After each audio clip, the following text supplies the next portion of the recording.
Good evening. Last year, I gave my second State of the State address in the House chamber here in the Capitol. Like much of the last year, this State of the State is different because it has to be. Tonight, it's just me and a few people in my Capitol office. And while it's different, it's an opportunity to speak directly to you, the people of Michigan, about the past year and our priorities in 2021. Now, at the risk of losing you in the first minutes of this speech, I'm going to use a Latin phrase, annus horribilis, a year of horribles. Before I tell you more, take comfort in knowing that tough years like 2020, our annus horribilis, are usually followed by great years. And yes, there's a Latin phrase for that too, annus mirabilis. 2020 was a tough year, despite incredibly hard decisions and dangerous threats. I know my burden has been lighter than many. This year didn't pan out like any of us wanted or imagined. It required compassion and strength and a lot of Michigan grit. First, let's remember the Michiganders we've lost to COVID. Every day, I think about the people who lost loved ones to this virus. Those who said goodbye to their parents over Zoom because it was too dangerous to go to the hospital. The spouses who sleep alone for the first time in years. The Michiganders who still haven't properly mourned. I think about my friend, Sheriff Benny Napoleon, who spent a lifetime serving the people of Wayne County. We've lost 14,411 Michiganders to COVID-19. 14,411 people with stories, with loved ones, parents and siblings, children and friends. Throughout this crisis, the people of Michigan have harnessed the empathy and courage that make us who we are as Michiganders. The state of our state is resilient. In the spring, we followed the guidance of public health experts. We took a fact-based approach to fighting this novel virus. We flattened the curve together. We saved countless lives. Businesses like Detroit Sewn stepped up and retooled their machinery to manufacture masks and hand sanitizer, gloves, ventilators.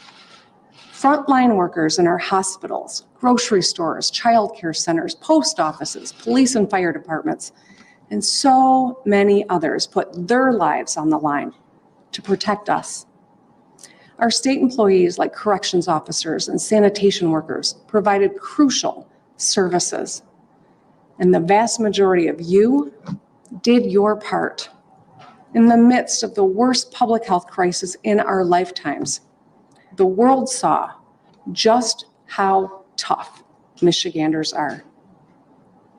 When we get knocked down, we dust ourselves off and pull each other back up. This past year, we confronted historic, converging crises, a worldwide pandemic, the recession it caused, a 500-year flooding event, a nationwide call against racial inequity, and a deeply divisive election. And together, we took action. The Michigan House recently elected new leadership. I want to congratulate Speaker Jason Wentworth and Democratic leader Donna Lazinski, and welcome back the Senate leaders, Leader Shirkey and Leader Ananek. Based on the political environment this past year, you might think Republicans and Democrats in Lansing can't find much common ground on anything. But the reality is, despite all these crises and the gridlock in Washington, we took real bipartisan action to get things done for you and your family. I signed 2 bipartisan budgets, balanced budgets, that prioritize public schools, public safety, and public health. We worked together on the bipartisan Michigan Reconnect program. That's tuition-free job training and community college for adults looking to earn a post-secondary certificate or associate degree. Thanks to Senators Ananek and Horn and Representatives Anthony and Frederick for their leadership on this. And bipartisan, clean slate legislation, making our criminal justice system more fair, and expanding opportunities for Michiganders who've served time. I want to thank the bipartisan group of legislators who helped get this done, and the Michigan Legislative Black Caucus for all the work they have done on criminal justice reform. Let's tap into that same energy and end the pandemic, revitalize our economy, and get our kids back in school. Let's make good use of this non-election year and work together. After all, we're Michiganders first. I know the Biden administration is deeply committed to following science, protecting public health, and building our economy back better. I'm eager to work with President Biden, Vice President Harris, and our congressional delegation to end this pandemic and ramp up our economy. And I'll continue to reach out to Republicans here in Lansing.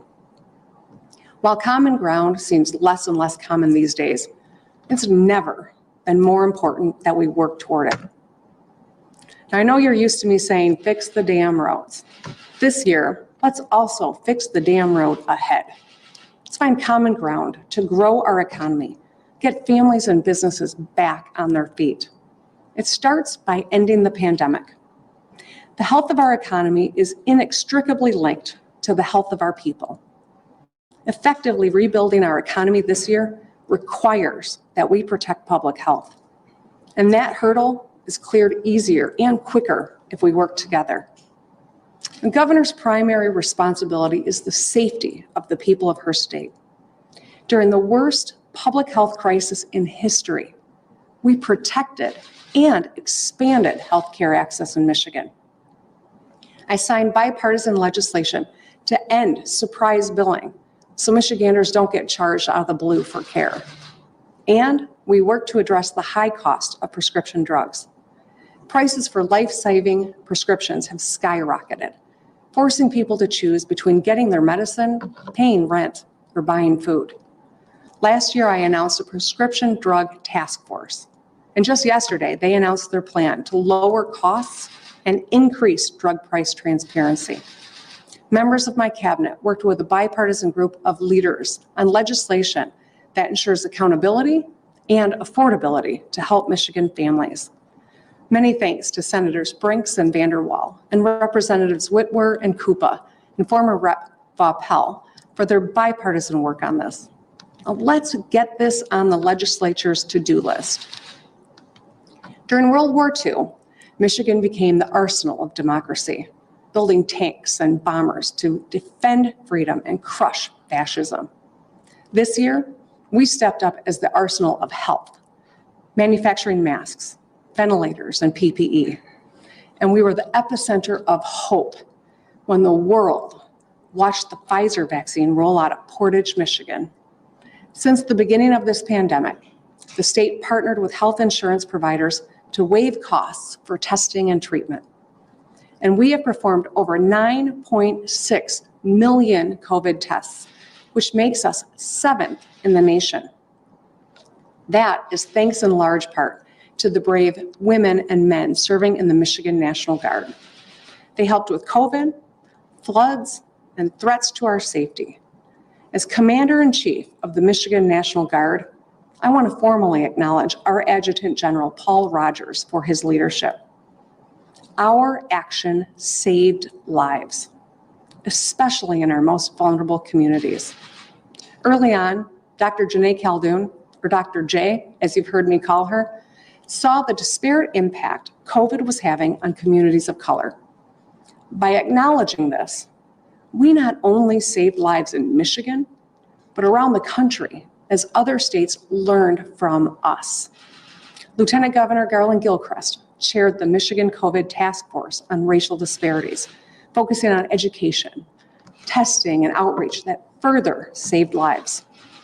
Michigan leads the nation in reducing racial disparities of this pandemic, and the Biden-Harris administration established its own COVID Equity Task Force, modeled after ours. Dr. J and her team have led our effort to get Michiganders vaccinated.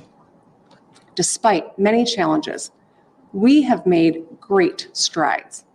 We prioritized our brave healthcare workers, our educators, seniors, and vulnerable populations most at risk. And we created the bipartisan Protect Michigan Vaccine Commission to ensure we get this right. We are now in the second wave of distributing safe, effective vaccines. Michigan has administered over 800,000 vaccines, which makes us sixth in the nation. The number of vaccines we have administered has surpassed the number of recorded COVID cases in Michigan. I know people are anxious and ready to get the vaccine. That's a good thing. The fact of the matter is we don't have the supply we need yet, but we will. And the good news is that we do have a plan to get 50,000 shots in arms per day when the supply comes in. Every eligible Michigander who wants a vaccine will get one. This process is like a locomotive. It'll be cumbersome and slow in the beginning, but it will get faster and smoother as we go.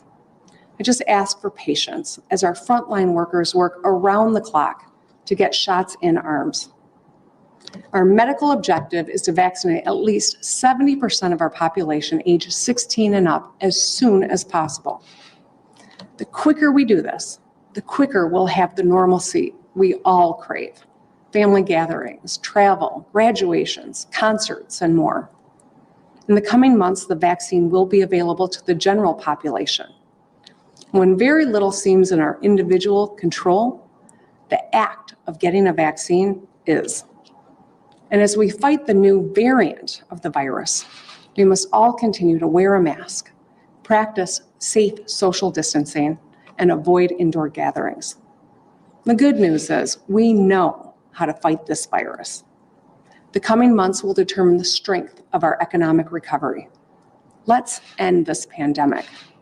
Make your plan to get vaccinated and keep wearing your mask until this pandemic is over. Let's join forces to jumpstart our economy. That means protecting small businesses. This pandemic has taken a massive toll on our small businesses and the people they employ. Where the federal government failed, we, the state, stepped up. Last month, I signed a bipartisan $106 million relief bill that directed $55 million to help small businesses impacted by COVID, including restaurant owners who've made incredible sacrifices to keep their communities safe. And last week, I announced the Michigan COVID Recovery Plan, distributing vaccines, getting our kids back on track, and supporting small businesses to jumpstart our economy. My plan includes a call on the legislature to permanently extend unemployment benefits from 20 weeks to 26. This would bring Michigan in line with 40 other states and provide hard-hit Michigan workers with the financial security and peace of mind they deserve. My plan gives crucial support for small businesses and resources to help them thrive long after the pandemic is over. It helps businesses like All Seasons Communications in Macomb County, owned by Beth Monicati Blank. I invite the legislature to partner with me on the health of our people, the education of our kids, and the resurgence of our economy. Let's get the My COVID Recovery Plan passed immediately. Our economy demands every child has a great public education. Despite the budget crisis caused by COVID, we worked across the aisle to support our public schools. I signed a bipartisan budget that protected our kids from school cuts and took another step towards a weighted funding formula. That means additional support for students with special needs, economically disadvantaged students, and English language learners. COVID exposed deep inequities in our education system. Many students and educators in rural or low-income communities lack the technology access fundamental for remote learning. That's why my budget proposal next month will continue building upon the weighted funding formula. Like everything else, COVID has disrupted our kids' education. I see it in my own kids' experience. There are students in Michigan who have not been in a classroom since March 13th of last year. The pandemic stole more than 10 months of in-person instruction and support. I set a goal for all schools to offer an in-person learning opportunity by March 1st. We've seen by following the safety protocols, this can be done successfully.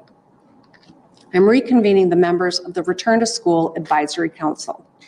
By spring, this group will provide guidance to policymakers, districts, and schools about how to best promote comprehensive recovery.